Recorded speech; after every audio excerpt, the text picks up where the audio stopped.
de Dieu. À ma droite, le frère. Monsieur le frère Lambert, bonjour à tous. Nous sommes là pour l'émission L'heure du salut. Notre heure du salut. Amen. Et que nous attendons vos questions. Amen. Nous sommes à votre disposition pour répondre à toutes les questions. Amen. À ma gauche, j'ai la prédicatrice du jour. Elle s'appelle la sœur Alpha Mofobi. Bonjour sœur. Bonjour frère. Comment tu Bonjour à vas? tous. Bonjour auditeurs et auditrices de votre radio Luna et de votre émission d'Horizon. Amen. Aujourd'hui, de quoi allons-nous parler, sœur Alpha? Aujourd'hui, par la grâce de Dieu, on va parler d'un thème qui est important dans la chrétienté. Et nous allons parler de l'incrédulité. D'accord. Nous allons parler de l'incrédulité. D'accord. Et du coup, j'aimerais poser une question. Quand on entend le mot incrédulité, qu'est-ce que ça vous fait? Qu'est-ce que ça veut dire incrédulité pour vous, frère Lambert? L'incrédulité, disons, par définition, c'est quelqu'un qui est, on va dire, peut-être inconscient. C'est l'incrédulité. Notre frère Alban veut également dire quelque chose par la grâce de Dieu. D'accord. Allez-y. Je vais dire l'incrédulité, c'est quelqu'un qui a du mal à accepter quelque chose, c'est-à-dire qui est dur d'esprit, qui a un cœur dur en fait. D'accord. Donc c'est un peu ça. D'accord. C'est très bien. Et mon frère Blanchard? Déjà, c'est très bien pour les définitions, qu'ils soient ajouter quelque chose. Quand on parle d'incrédulité, c'est le contraire de crédule. Et que veut dire crédule? Quelqu'un qui croit. Donc, le contraire, c'est incrédulité. Voilà. Ouais. Un incrédule, c'est quelqu'un qui ne croit à rien du tout. Voilà, quoi. Surtout lorsqu'il s'agit de la divinité de la personne de Christ et Jésus. Mais il peut bien croire à quelque chose d'autre. Exactement, exactement. Et aujourd'hui, on parle spécifiquement de l'incrédulité à la foi chrétienne dans Jésus-Christ de Nazareth. D'accord. Et l'incrédulité, quand on regarde le grec, veut dire apistia, qui veut dire manque de foi, qui veut dire infidélité, qui veut dire faiblesse de la foi. Mais la foi en qui ou la foi en quoi? La foi en Jésus-Christ de Nazareth, par la grâce de Dieu. Parce que comme le frère Blanchard l'a si bien dit, on peut croire ou ne pas croire en beaucoup de choses. Mais aujourd'hui, nous parlons de la foi chrétienne, la foi en Jésus-Christ de Nazareth, la foi qui sauve par la grâce de Dieu. Nous allons prendre un passage, c'est dans Genèse 19, à partir du verset 1 jusqu'au verset 3, et après on va aller un peu plus loin. Mais avant de lire Genèse 19, on a parlé dans les définitions qu'on a données de l'incrédulité, c'est quelqu'un qui est dur d'esprit, quelqu'un qui ne croit pas. D'accord. Ça veut dire aussi que le contraire de l'incrédulité ou de quelqu'un qui est incrédule, c'est quelqu'un qui est crédule, qui croit. Amen. Et qu'est-ce que veut dire croire? Quel est le mot qu'on donne souvent à quelqu'un qui croit? Qu'est-ce qu'il a, quelqu'un qui croit? Quelqu'un qui croit, c'est quelqu'un qui a la foi. Et quand on parle d'incrédulité et on parle de chrétienté, on parle de la foi donc en Jésus-Christ de Nazareth. Et donc de l'incrédulité à Jésus-Christ de Nazareth. Donc on a dit dans la définition de apistia, de incrédulité, que c'est apistia en grec, qui veut dire manque de foi, qui veut dire infidélité. Donc celui qui n'a pas la foi est un incrédule. Celui qui ne croit pas est un incrédule. Mais en quoi est-ce qu'il faut croire? En quoi est-ce qu'il faut avoir la foi? C'est en Jésus-Christ de Nazareth, pour le salut de nos âmes. Amen. Nous allons lire Genèse 19, par la grâce de Dieu, à partir du verset 1 jusqu'au verset 3. Frère, si tu peux nous aider. D'accord, je vais lire. Genèse chapitre 19, la partie verset 1, je lis. Les deux anges arrivèrent à Sodome sur le soir, et Lot était assis à la porte de Sodome. Quand Lot le vit, il se leva pour aller au-devant d'eux, et se prosterna la face contre terre. Puis il dit, voici mes seigneurs, entrez, je vous prie, dans la maison de votre serviteur, et passez-y la nuit. Lavez-vous les pieds, vous lèverez le bon matin, et vous poursuivrez votre route. Non, répondirent-ils, nous passerons la nuit dans la rue. C'est 3. Mais Lot les pressa tellement qu'ils vinrent chez lui et entrèrent dans sa maison. Il leur donna un festin et fit cuire des pains sans levain. Et ils mangèrent. Amen. On va s'arrêter là. Ici, on parle de la destruction de Sodome et Gomorrhe. Je pense que tout le monde on connaît l'histoire de Sodome et Gomorrhe et on connaît Lot, qui était le neveu, ou qui est le neveu d'Abraham. Et avant Genèse 19, dans Genèse 18, il y a Abraham qui a intercédé pour que Dieu ne détruise pas Sodome et Gomorrhe s'il trouvait 10 justes, au moins dans cette ville-là. Et après, on continue, on voit comment les anges qui sont venus, qui ont été mandatés par le Seigneur pour venir détruire la ville sont arrivés, et Lot les a reconnus, les a reçus dans sa maison. Amen. On va continuer à partir du verset, on va aller au verset 12. D'accord. Je vais lire Genèse chapitre 19, verset 12. Et les hommes dirent à Lot, pardon, qui as-tu ici? Gendre, fils, fille, et qui que soit que tu aies dans la ville. Fais-les sortir de ce lieu. Les hommes ici, ce sont les anges qui sont venus pour détruire par la grâce de Dieu Sodome et Gomorrhe. Exact. Verset 13. Verset 13. Car nous allons détruire ce lieu, parce qu'un grand cri s'est élevé contre eux devant l'Éternel, et que l'Éternel nous a envoyés pour détruire la ville. Et Lot sortit et parla aux fiancés de ses filles. Il leur dit, levez-vous, sortez de ce lieu, car l'Éternel va détruire la ville. Et il sembla à ses gendres qu'il plaisantait. 15. Dès que l'eau partit, les anges pressèrent Lot en disant cela, lève-toi, prends ta femme et les 2 filles qui sont ici, afin que tu ne périsses pas dans ce châtiment de cette ville. Et comme il le tardait, et comme Lot tardait, ces hommes, ces anges, le prirent par la main, lui, sa femme et ses 2 filles, parce que l'Éternel voulait l'épargner. Et ils le firent sortir et le mirent hors de la ville. Et dès qu'ils eurent fait sortir l'un d'eux, dit, sauve-toi, sauve-toi, il y va de ta vie. Ne regarde pas derrière toi et ne t'arrête nulle part dans la plaine. Sauve-toi à la montagne, de peur que tu ne périsses. Verset 18. Et l'autre leur dit, ô mon Seigneur, voici ton serviteur a trouvé grâce à tes yeux. Et tu as fait un grand acte de bonté à mon égard en me sauvant la vie. Mais moi, je n'ai pu me sauver à la montagne. Je risquerais d'être atteint par la destruction et de périr. Verset 20. Voilà cette ville qui est assez proche pour s'y réfugier et qui n'est que peu de choses. Laisse-moi m'y sauver. N'est-elle pas petite et que je vive? Verset 21. Et il lui dit, Genèse 19, 21, il lui dit, oui, je t'accorde encore ceci, de ne pas détruire la ville dont tu m'as parlé. Verset 22, on peut continuer? Hâte-toi, dis de t'y sauver, car je ne puis rien faire que tu n'y sois arrivé. C'est pourquoi on a nommé la ville Tsoar. Verset 23, le soleil s'éleva sur la terre et Lot entra à Tsoar. Verset 24 de Genèse 19, alors l'Éternel fit pleuvoir sur l'homme et sur Gomorrhe du souffle et du feu d'auprès de l'Éternel du ciel. On s'arrête là, on va directement au verset 30. Lot quitta Tsoar pour la hauteur et se fixa sur la montagne avec ses 2 filles, car il craignait de rester à Tsoar. Il habita dans une caverne, lui et ses 2 filles. Amen. On a lu beaucoup de versets et on va se dire, mais on est en train de parler de l'incrédulité, d'où vient, qu'on vient dans Genèse, on parle de Sodome et Gomorrhe, etc. Est-ce que vous avez vu, si vous avez bien compris la lecture par la grâce de Dieu, au verset 14, déjà au verset 12, on va relire, les hommes dirent à Lot, qui as-tu encore ici? Gendre, fils et filles et tous ceux qui t'appartiennent dans la ville, fais-les sortir de ce lieu. 13. Car nous allons détruire ce lieu parce que le cri contre ses habitants est grand devant l'Éternel. L'Éternel nous a envoyés pour le détruire. Donc il reçoit une parole, il reçoit une instruction, quelque chose de vrai par la grâce de Dieu. Au verset 14, il dit, Lot sortit et parla à ses gendres qui avaient pris ses filles. Levez-vous, dit-il, de ce lieu, car l'Éternel va détruire la ville. Mais aux yeux de ses gendres, il parut plaisanter. Verset 14, qui comprend un peu ce que ce verset-là dit? Qui peut donner son point de vue par rapport à l'attitude des gendres de Lot? Parce que Lot est sorti seul avec sa femme et ses filles, sans ses gendres. Alors que les anges avaient dit qu'il devait sauver toutes les personnes qui étaient dans sa maison. Mais il n'est sorti qu'avec sa femme et ses gendres. Et ses filles. Quelle a été l'attitude de ces gendres lorsqu'ils ont écouté la parole qu'ils ont reçue de Lot? Oui, on pensait frère Alban. D'accord, frère Lambert. Quelque chose à dire? Quelle était l'attitude des beaux-fils de Lot en fait? Parce qu'ils n'ont pas écouté les instructions de leur beau-père. Certainement qu'ils ne croyaient pas ce qu'ils disaient. Ils sont incrédules.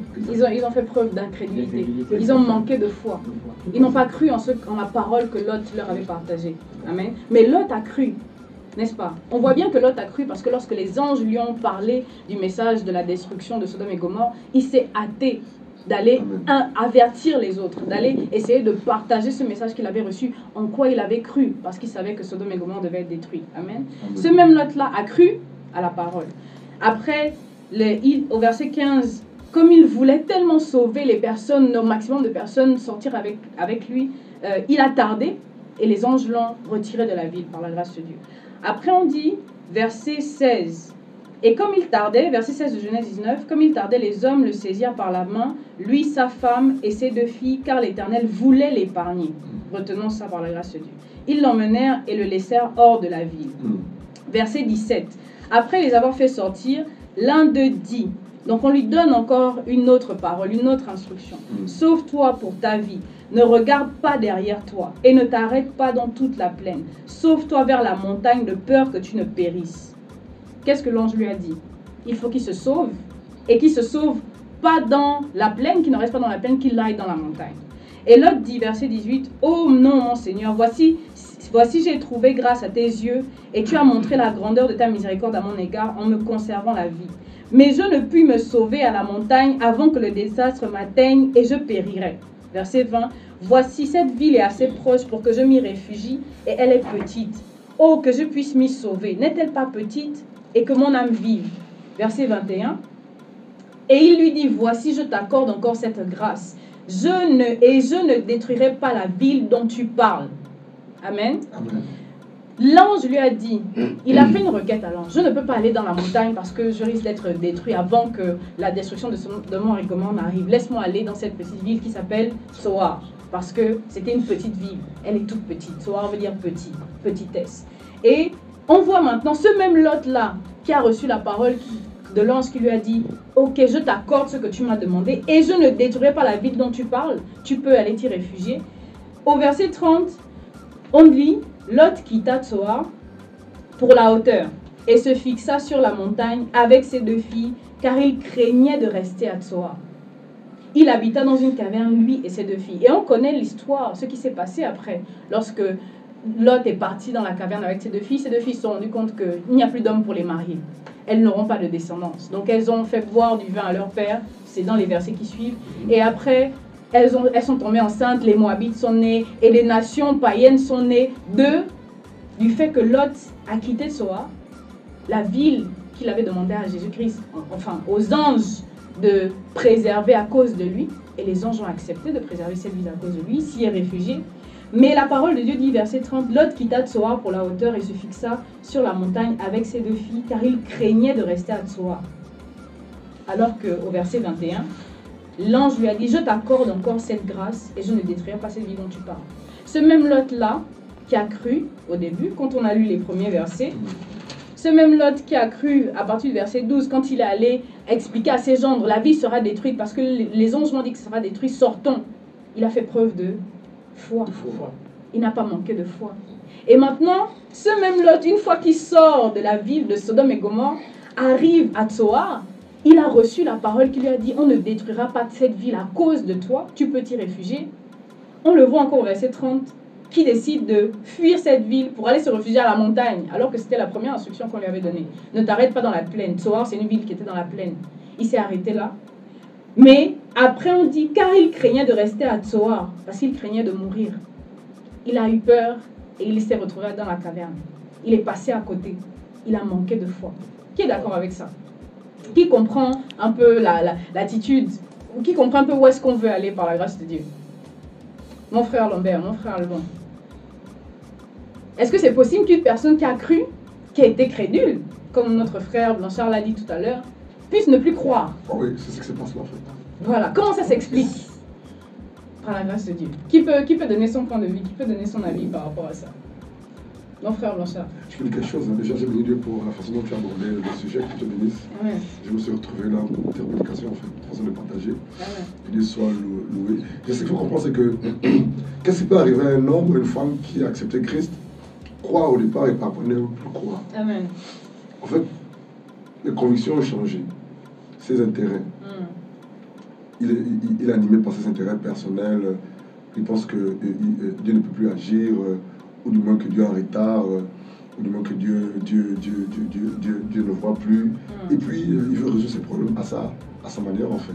Donc, on peut croire au départ, avoir la foi avec Dieu au départ, et par après, à cause du temps, des peu du temps, ou à cause des prières qui ne sont pas exaucées, ou à cause des épreuves, des difficultés, ou des besoins du manque, on peut changer en fait. Amen. On peut perdre la foi. Amen. C'est ce qui s'est passé avec notre frère Lot. Notre frère Amen. Lot. Ça veut dire que l'incrédulité, c'est pas que pour les païens. Parce que souvent, on appelle les païens des personnes qui ne croient pas, qui sont incrédules. Vous ne croyez pas à la parole qu'on vous a prêchée.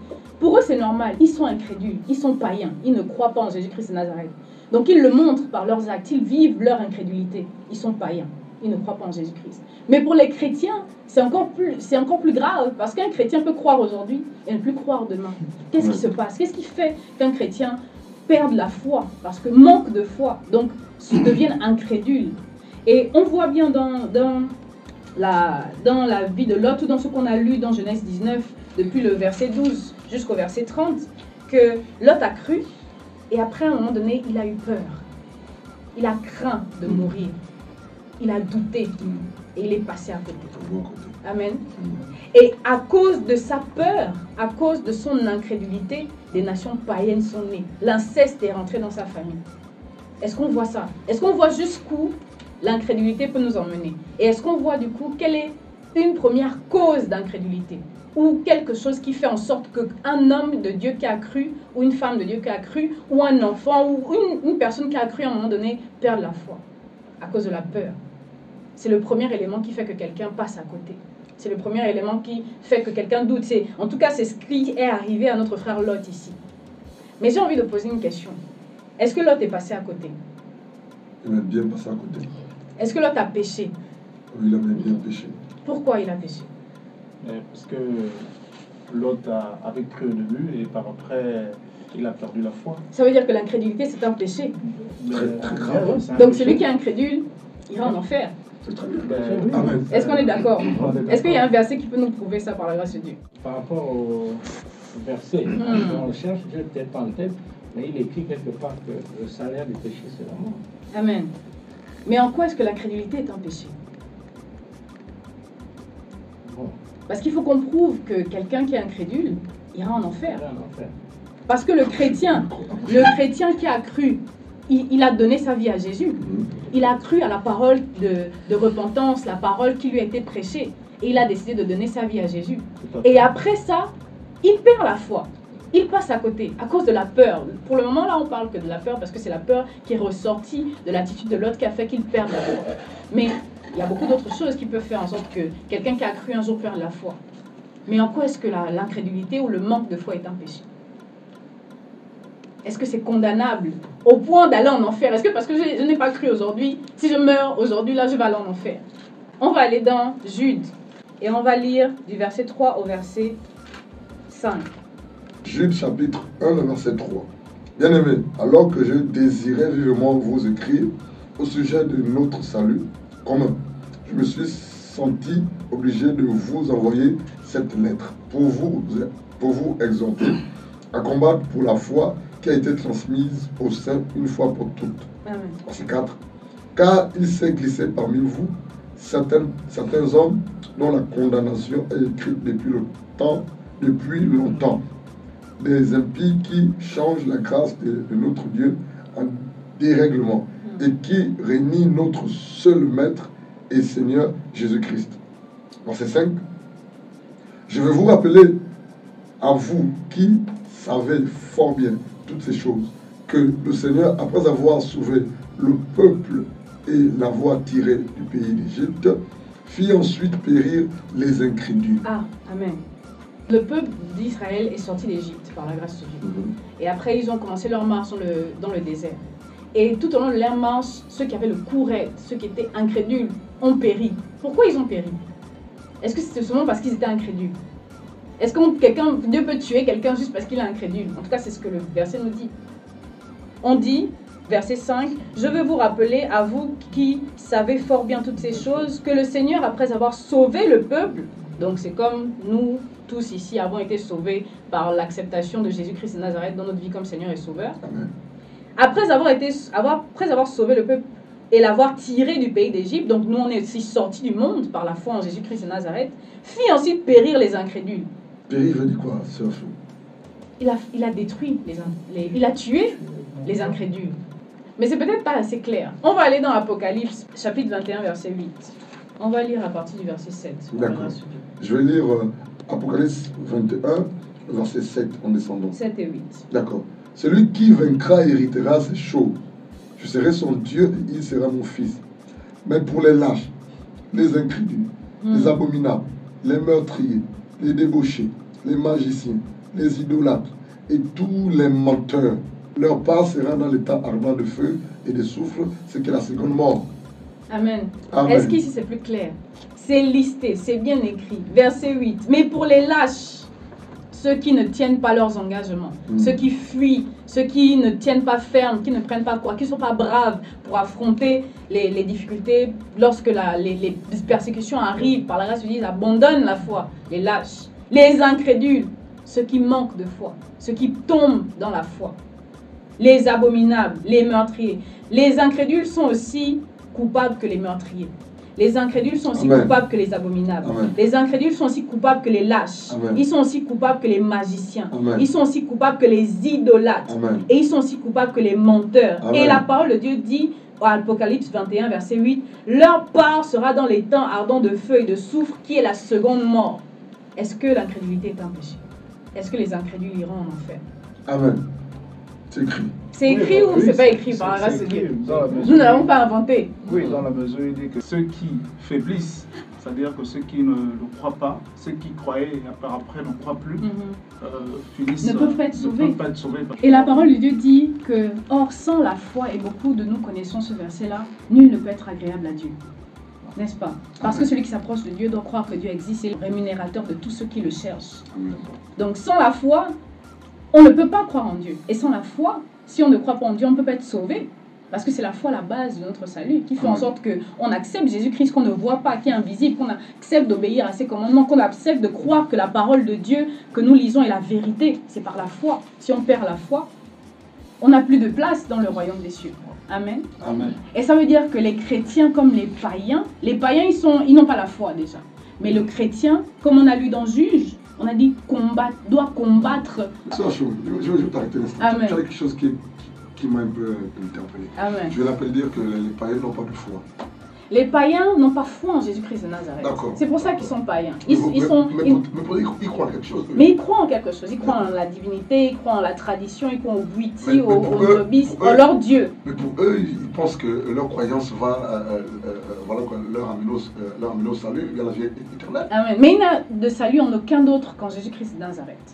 Parce que celui qui a Jésus-Christ a la vie éternelle. Mais celui qui n'a pas Jésus-Christ n'a pas la vie de Dieu en lui, n'a pas la vie éternelle. Mais il y a tellement de religions, il y a les bouddhistes, le bouddhisme, pardon, il y a comment on appelle ça, l'islam, il y a tellement, eux ils croient, pour eux ils pensent qu'ils sont sauvés, ils ont la vie éternelle. Amen. Comment toi tu vas leur prouver que votre religion n'a pas de vie et elle ne vous amènera nulle part? Il n'y a si on va appeler ça religion, il n'y a dans aucune autre religion un Dieu qui soit mort et ressuscité pour le salut des âmes des uns et des autres. D'accord. Dans toutes les religions que l'on a, le péché n'est pas sujet à la mort. La parole de Dieu dit que le salaire du péché est la mort et le don gratuit de Dieu, c'est la vie éternelle. En Jésus-Christ de Nazareth. Il n'y a aucun autre nom qui nous a été donné par lequel nous puissions être sauvés, sinon le nom de Jésus-Christ. Alpha, tu parles de la foi. Est-ce que toi tu es prête à mourir pour la foi en Jésus-Christ? Je suis prête à mourir par la grâce de Dieu. Si je ne perds pas la foi. Amène-moi un fusil, on va la fusiller alors. Il n'y a pas de problème. Par la grâce de Dieu. C'est pour ça que le chrétien combat tous les jours. Il combat le bon combat de la foi pour la garder. Parce que notre foi, on l'a dit, c'est celle qui nous permet d'accéder au salut. Et c'est ce que le diable combat tous les jours. Lorsqu'on perd la foi, on perd le salut. On l'a vu que les incrédules n'hériteront pas le royaume de Dieu. N'iront pas au ciel. On l'a vu dans l'Apocalypse. Donc le diable, du moment où on est quitté du monde, on est sorti du monde, comme on a lu dans Jude, là, et qu'on est venu maintenant à Christ, la marche de la foi et le combat de la foi, c'est tous les jours pour un chrétien. Parce qu'on est tous sujets à l'incrédulité. À n'importe quel moment, pour un doute, pour une difficulté, pour quoi que ce soit qui nous arrive, on peut perdre la foi et donc perdre le salut. Et c'est ça que le diable attaque dans chacune de nos vies. Et donc l'idée, c'est de savoir comment on reconnaît que moi-même qui parle là, je suis incrédule ou je suis crédule. Comment savoir? Comment reconnaître que je suis incrédule? On a dit dans ce qu'on a lu, Lot a été incrédule et pourtant il a cru au début, il est devenu incrédule à cause de la peur. Il a craint de mourir. Il a eu peur de la mort. Alors que la parole de Dieu nous dit que celui qui croit en Jésus-Christ ne mourra pas. Mais il avait oublié cette parole-là. Et il s'est enfui et ça a causé beaucoup de dégâts jusqu'aujourd'hui par la grâce de Dieu. On le voit. Et une autre chose qui nous permet de reconnaître qu'on ne croit pas, c'est l'impatience. On s'est converti il y a 1 an, 2 ans, 5 ans, 10 ans, 20 ans. On prie le Seigneur pour des choses qu'on veut voir se passer dans nos vies et on ne voit rien. Donne-nous des exemples. Par exemple, je veux me marier. Je prends l'exemple. Je me suis convertie il y a 12 ans aujourd'hui par la grâce de Dieu. Wow. Et je ne suis toujours pas mariée. En 2012. Exact. Et je ne suis pas mariée. Et je prie le Seigneur. Et le Seigneur ne me marie pas. Et les gens autour de moi vont dire, mais toi tu t'es converti depuis... Le mariage c'est où? Les païens se marient. Tout le monde se marie, mais toi tu ne te maries pas. Pourquoi? N'est-ce pas? Ça peut me faire perdre la foi. Exact. Parce que si je prends ces paroles-là et je les accepte, elles vont tuer la foi que j'ai en Jésus-Christ qui dit que si la promesse tarde, attends-la. N'est-ce pas? Le juste vivra par la foi. Amen. Et si je suis impatiente, je vais passer à côté parce que je vais me dire, mais c'est vrai, j'ai déjà là, je vais me marier, j'ai tout, j'ai ça. Bon, le premier frère ou le premier homme qui va venir, je vais l'épouser parce que je suis impatiente, je passe à côté, je perds la foi. Alors que ce n'est pas la volonté de Dieu. Parce que j'aurais été impatiente, je serais passée à côté. Celui qui ne persévère pas dans les épreuves, celui qui ne supporte pas les épreuves, il passe à côté, il perd la foi, il devient incrédule. Est-ce qu'on voit ça? L'incrédulité vient ou naît de la peur de mourir, naît de la honte aussi. Il y a beaucoup de personnes qui ont honte de parler de Jésus-Christ de Nazareth. Et le diable se saisit de ça. Il utilise ça tous les jours. Il te nourrit. Non, mais tu n'es pas assez digne. Ah non, mais comment les gens vont te voir? Moi, je suis tout un général. Je suis tout un directeur. Je suis tout un ingénieur. Comment je vais aller me mettre dans la rue au marché et crier Jésus-Christ est Seigneur, reviens. Jésus-Christ revient bientôt. Je passe à côté. Au fur et à mesure que je continue à avoir honte de parler de Jésus-Christ, de professer ma foi devant les hommes, je deviens incrédule. Et je ne suis plus agréable à Dieu. Je peux faire beaucoup de services, je peux faire beaucoup d'aumônes, je peux servir le Seigneur tout en étant incrédule. Amen. Alors que j'ai connu le Seigneur avant. C'est possible ça? C'est possible. Ça veut dire tout en étant frère, incrédule. Qu'est-ce que tu penses de ça, frère Lambert? On peut servir Dieu tout en étant incrédule, c'est-à-dire sans avoir foi, sans croire véritablement en lui. C'est possible ça? Oui, lorsque le doute s'installe, c'est-à-dire qu'on pense qu'on a la foi, on pose des actes pour, par exemple, bénir l'œuvre du Seigneur, et qu'en fait, de l'autre côté, on a encore des doutes, comme elle disait tout à l'heure. Si quelqu'un, par exemple, moi je dis, il faut que je sois général demain, je prie, ça ne vient pas. Mais la période où je prie, je pose des actes, par exemple, à l'église, mais je n'ai pas en retour ce que j'attends. Amen. Ça peut faire. Amen. Amen. Par la grâce de Dieu. Amen. Il y a aussi un autre point qui fait que on puisse reconnaître que je suis incrédule lorsque je me décourage facilement. C'est pareil avec je ne supporte pas les persécutions. Je peux aussi être incrédule lorsque j'accepte toute doctrine. Je suis ballottée par... On me dit, non, Jésus n'est pas Dieu. Parce qu'on me donne des versets bibliques même à l'appui. On me dit, non, c'est Branham qui sauve. On me dit, il faut faire tel bain pour être sauvé, pour obtenir telle ou telle chose. Je suis ballottée par tout vent de doctrine. Je n'ai pas la foi. Ma foi n'est pas stable. Je ne sais pas en ce en quoi je crois. Tu veux dire par là que... Je suis incrédule. Tu veux dire par là que pour que l'on sache que cet homme ou ce frère, cette sœur en Christ à la foi, il faut qu'elle soit véritablement assise sur la sainte doctrine. La sainte doctrine. Parce qu'on parle de la foi en Jésus-Christ de Nazareth. Pas la foi, pas une foi commune, pas une foi juste pour avoir la foi, mais la foi qui sauve. La foi en Jésus-Christ de Nazareth. Et si tu as la foi et que ta foi est basée sur la vérité de la parole de Dieu, tu ne seras pas ballotté lorsque les autres doctrines, des autres enseignements, des autres courants vont arriver et se frotter à ta foi. Tu ne vas pas tomber, tu ne vas pas rentrer dedans, tu ne vas pas être séduit facilement. Aujourd'hui, on parle de la foi en Jésus-Christ qui nous sauve, qu'on ne devrait pas perdre, on ne devrait pas devenir incrédule, on ne devrait pas passer à côté. Et donc, les courants de doctrine qui nous font passer à côté de la véritable doctrine, la sainte doctrine, tout d'abord le salut, montre que nous sommes incrédules lorsqu'on les croit, lorsqu'on les accepte, lorsqu'on les pratique. La colère aussi envers Dieu. Lorsque on demande quelque chose à Dieu, où on se rend compte que Dieu fait beaucoup de choses, il bénit beaucoup ma soeur Leslie, il bénit beaucoup mon frère Blanchard, mais moi il ne me bénit pas. Je cherche certaines choses, il ne m'appelle pas à le servir. Je vois que les autres viennent prêcher à la radio. Je vois que les autres vont prêcher à la prison. Mais moi, on ne m'utilise pas. Je demande des choses à Dieu, Dieu ne me donne pas. Je me mets en colère contre Dieu. Je dis, mon Seigneur, tu ne m'aimes pas. Seigneur, tu es mauvais. Seigneur, je commence à accuser Dieu. Je n'ai pas la foi. Je suis incrédule. Parce que si je croyais en mon Dieu, je saurais que c'est un Dieu qui est bon et qui fait toutes choses bonnes en son temps. J'ai une question à nous poser.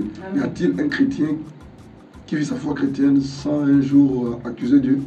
Poser la question à Dieu et dire pourquoi Seigneur tu ne fais pas ça, c'est différent de dire Seigneur tu es mauvais, Seigneur tu ne m'aimes pas, Seigneur tu aimes plus les autres, Seigneur tu es... Tu n'as jamais fait cette prière-là? Je n'ai jamais fait cette prière. Seigneur, par la grâce tu ne de m'aimes Dieu. pas. J'ai déjà fait la prière pour dire Seigneur, mais pourquoi ça m'arrive? Pourquoi ça ne m'arrive pas? Mais je n'ai jamais accusé Dieu par la grâce de Dieu, pas parce que je suis meilleur que quelqu'un. D'accord. Donc accuser Dieu, c'est un péché alors? Je pense que c'est un péché, hein, dans la mesure où je pense que Dieu nous met, enfin nous vivons là, et il y a les épreuves que nous devons affronter. Alors si quelqu'un est déjà en Christ et par après il perd sa foi, ou il accuse Dieu, ça veut dire qu'il n'a pas vraiment la foi, il est incrédule. C'est une façon de pécher en fait. Une question à poser à la prédicatrice. À part l'homme, y a-t-il des personnes dans la Bible qui ont perdu la foi à mi-parcours? Il y a beaucoup de personnes dans la Bible qui ont perdu la foi. Saül, il a perdu la foi. Et un exemple dans la Bible, le prophète Samuel lui avait donné une instruction. Je vais venir et puis je ferai le sacrifice. Il a attendu. Samuel ne venait pas. Il a fait le sacrifice. Alors que ce n'était pas son rôle, ce n'était pas sa mission en tant que roi de faire ce sacrifice-là. Il a été impatient. Il a manqué de foi. Il a été incrédule. Je peux donner cet exemple-là par la grâce de Dieu. Si vous avez d'autres exemples d'hommes et de femmes dans la Bible qui ont perdu la foi. Le prophète, le jeune prophète par exemple, qui était allé annoncer une prophétie que le Seigneur lui avait dit. Et il lui avait dit, quand tu vas aller dans cette ville, le chemin que tu vas prendre pour aller annoncer la prophétie, ne prends pas ce même chemin, ne t'arrête chez personne, ne mange chez personne. Et ensuite, il annonce la prophétie. Et il repart maintenant par un autre chemin. Un autre vieux prophète vient lui donner une autre parole contraire à l'instruction qu'il a reçue du Seigneur. Il obéit à la parole du prophète et il meurt. Amen. Il obéit à la parole du vieux prophète alors qu'il a reçu une autre instruction. Il meurt, il passe à tout. Il est incrédule. Il n'a pas tenu sur sa foi. Il n'a pas tenu sur les instructions que Dieu lui a données. Pour s'assurer qu'on ne tombe pas dans l'incrédulité, il faut connaître le Dieu en qui on a cru. Il faut connaître Jésus-Christ de Nazareth. La foi se nourrit de la connaissance de Dieu. La foi vient de ce... Ça aussi, c'est un verset qu'on connaît beaucoup. La foi vient de ce qu'on entend. Et ce qu'on entend ne vient pas des livres de philosophie, ne vient pas de la théologie, ne vient pas de la tradition ou de la connaissance de mes parents, de mes ancêtres. Elle vient de la parole de Dieu, de la vérité qu'est la parole de Dieu. Parce que nous n'avons pas de puissance contre la vérité, nous n'en avons que pour la vérité. Et donc pour tenir ferme face aux attaques du diable qui viennent attaquer notre foi, et on le dit dans Éphésiens aussi que la foi c'est le bouclier du chrétien. Lorsque le diable vient t'attaquer, tu résistes au diable avec ta foi. Et c'est ça qui vient constamment attaquer. Et si ta foi n'est pas basée sur la parole de Dieu, c'est comme ça que tu vas tomber dans toute doctrine. C'est de cette façon que tu vas passer à côté du plan parfait de Dieu pour ta vie et que tu vas rater le ciel. J'ai une question à me poser. Est-ce qu'il y a une différence entre la foi qui sauve et cette foi-là qui te pousse à croire en Jésus?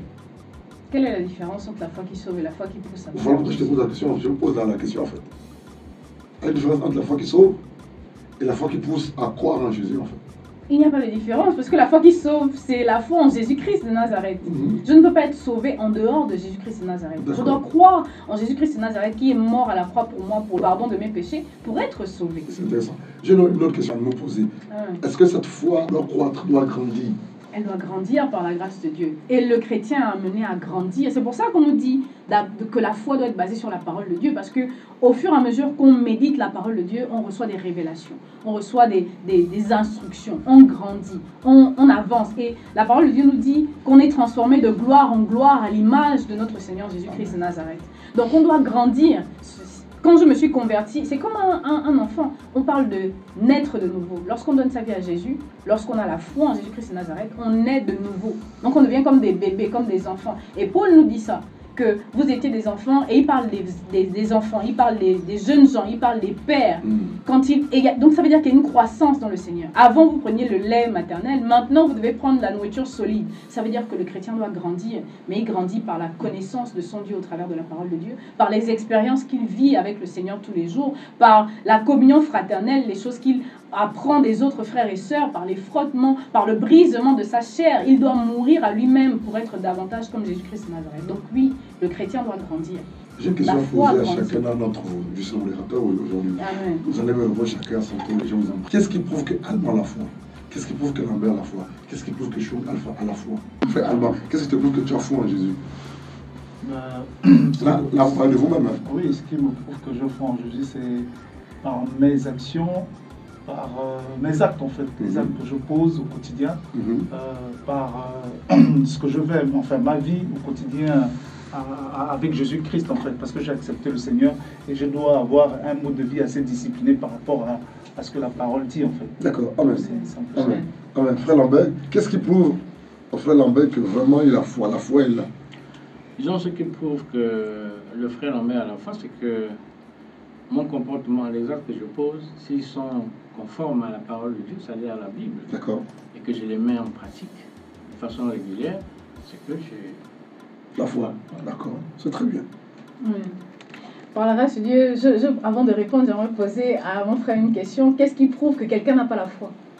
La Bible est claire.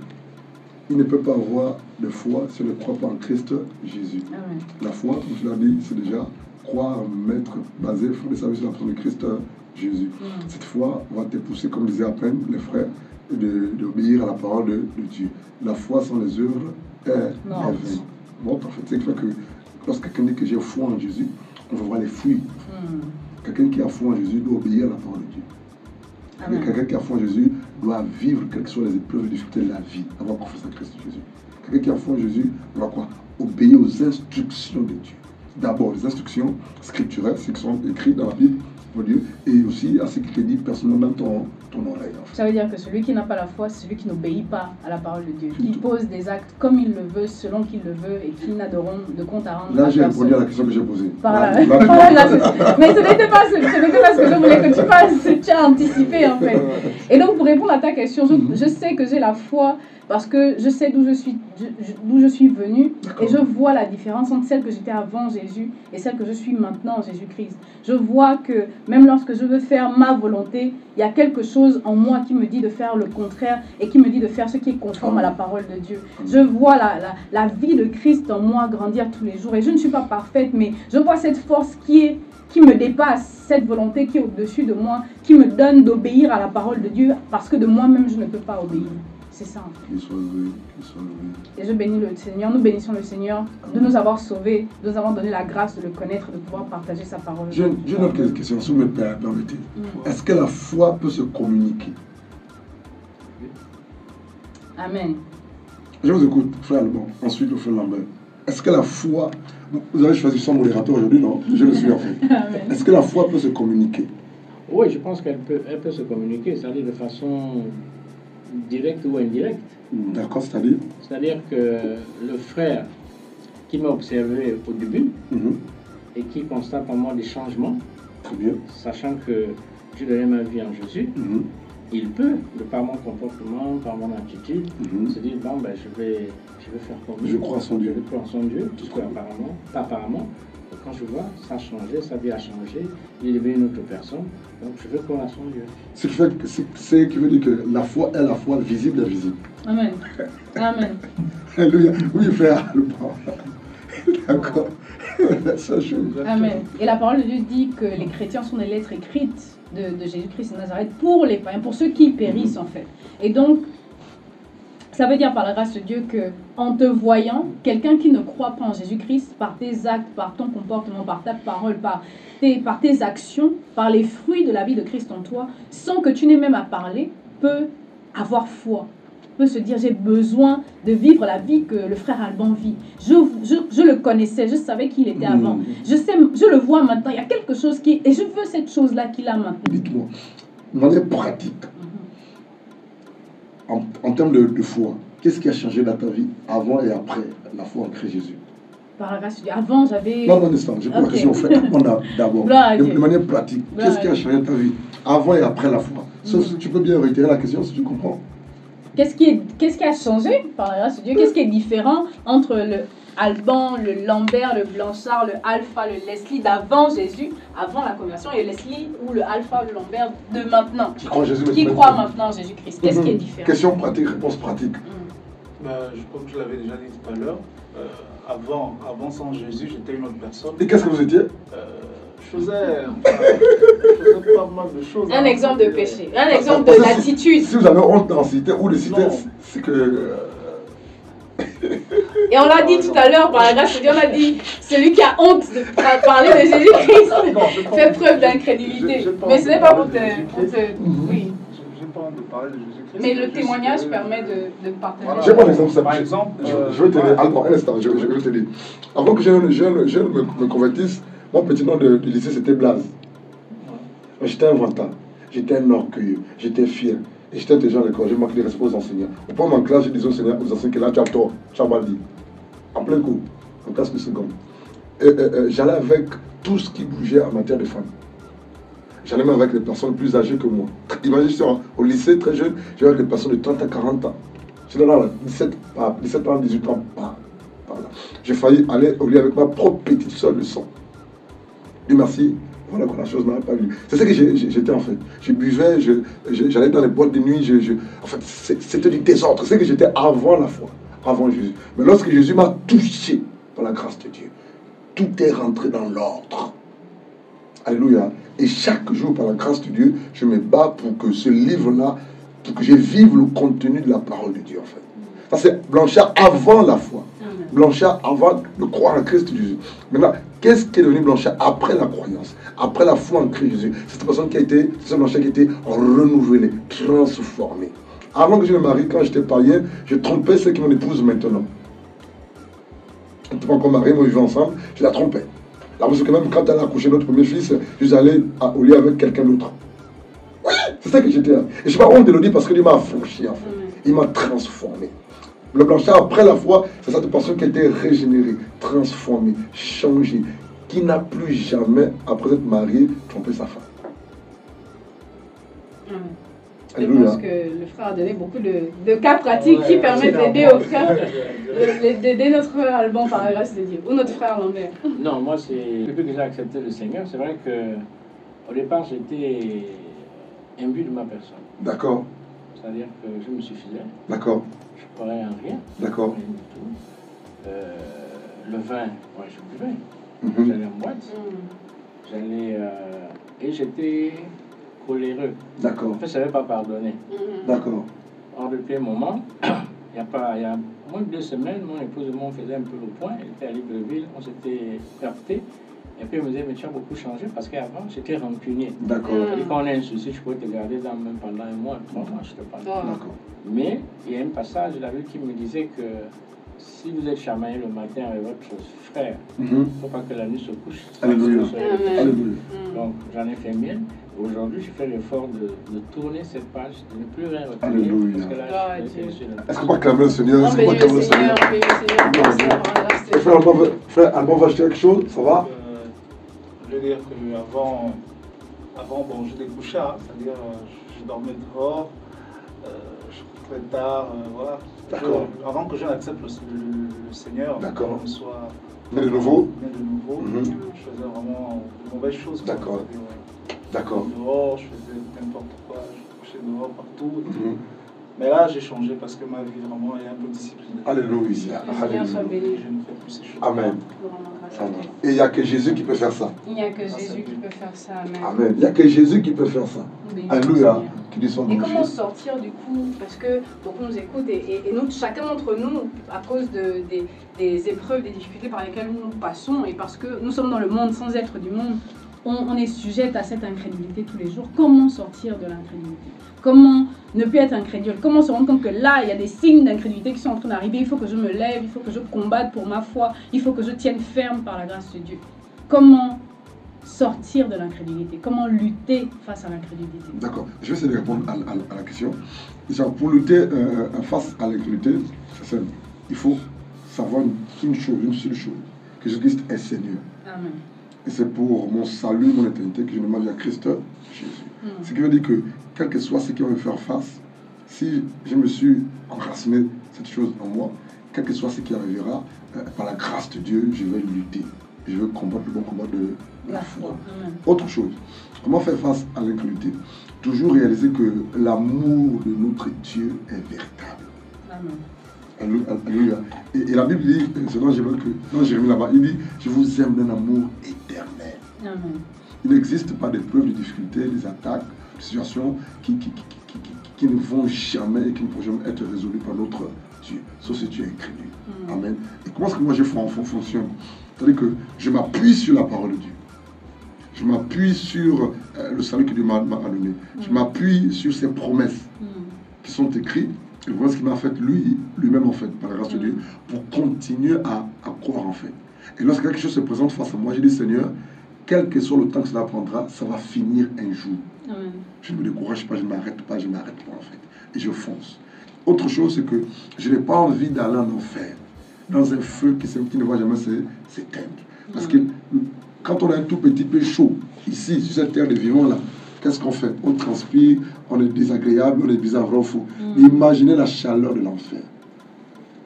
Donc, rien qu'en pensant au feu de l'enfer, mon frère, tu vas continuer à courir avec ta foi pour être sauvé. Alléluia. Amen. Je bénis le Seigneur pour ce que tu as partagé. Et on va prendre 2 Pierre, chapitre 3, versets 17 et 18. Vous donc, bien-aimés, qui êtes avertis, tenez-vous sur vos gardes, de peur qu'entraînés, c'est cela, par l'égarement des impies, vous ne veniez à des choix de votre fermeté. Verset 18. Mais croissez dans la grâce et dans la connaissance de notre Seigneur Jésus-Christ. À lui soit la gloire, maintenant et pour toujours, maintenant et pour l'éternité. Amen. Amen. Nous allons prendre Osée, chapitre 6, verset 3 et verset 6. Et nous connaîtrons l'Éternel. Nous nous attacherons à le connaître. Son lever se prépare comme celui de l'aurore. Il viendra à nous comme la pluie de l'arrière-saison qui arrose la terre. Amen. Verset 6. Verset 6, Osée 6, 6. Car c'est la piété que j'aime et non le sacrifice. Osée 6, 6. Car c'est la piété que j'aime et non le sacrifice. Et la connaissance de Dieu plus que les holocaustes. Je vais relire dans ma version par la grâce de Dieu. Osée 6, verset 3. Cherchons à connaître l'Éternel. Sa venue est aussi certaine que celle de l'aurore. Il viendra pour nous comme la pluie du printemps qui arrose la terre. Verset 6. Car j'aime la miséricorde et non les sacrifices, et la connaissance de Dieu plus que les holocaustes. Et ces 2 passages, nous les avons pris pour dire que pour nourrir notre foi et pour éviter de tomber dans l'incrédulité, nous devons connaître et chercher continuellement à connaître notre Dieu. Parce qu'on a dit au début qu'on peut servir le Seigneur, sacrifier, faire beaucoup de choses sans croire en Jésus-Christ de Nazareth. Mais le Seigneur veut qu'on le connaisse. Et il veut que notre connaissance de lui grandisse. Et plus notre connaissance de lui grandira, plus notre confiance en lui s'accroîtra, plus notre foi sera ferme. Et comme 2 Pierre nous l'a dit, on ne déchoira pas de notre fermeté. On ne sera pas égaré. Et on tiendra ferme jusqu'au bout. Que le Seigneur soit béni en tout cas et que le Seigneur bénisse chacun d'entre nous pour l'émission d'aujourd'hui. Nous bénissons le Seigneur, auditeurs et auditrices de Radio Vuna. C'est votre émission L'heure du salut. Amen. Je remets la parole à notre modérateur. Amen, modérateur du jour. Que Dieu vous bénisse, vraiment que Dieu bénisse Radio Vuna, que Dieu bénisse la population de Franceville, que Dieu bénisse la province de l'Ottogoué, que Dieu bénisse le Gabon, que Dieu bénisse les autorités, que Dieu bénisse les serviteurs de Dieu, les servants de Dieu, que Dieu bénisse les frères et les sœurs en Christ. Que Dieu bénisse ces hommes et ces femmes qui ne le connaissent pas pour que par la grâce de Dieu, ils le connaissent. Vraiment, nous avons été encouragés et bénis ce matin par rapport au thème du jour. Vraiment que la gloire, l'honneur, le règne reviennent à Jésus-Christ de Nazareth.